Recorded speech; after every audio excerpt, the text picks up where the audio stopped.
think it was an amazing experience, especially the nature.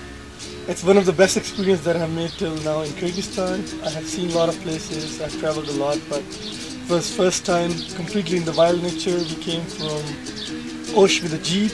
Just the ride was amazing. Then staying here in the yurt, it was just so nice. Spending the 2 nights here, the food, the hospitality is amazing. The people are so friendly. I had a feeling that I was very welcome.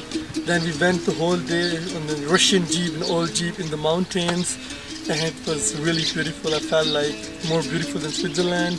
Then we had the chance to ride the horses and talk to the people in the village and how the people live here. It's really amazing. It's a lifetime experience. I would really recommend people to come here and to see the nature. Very wonderful.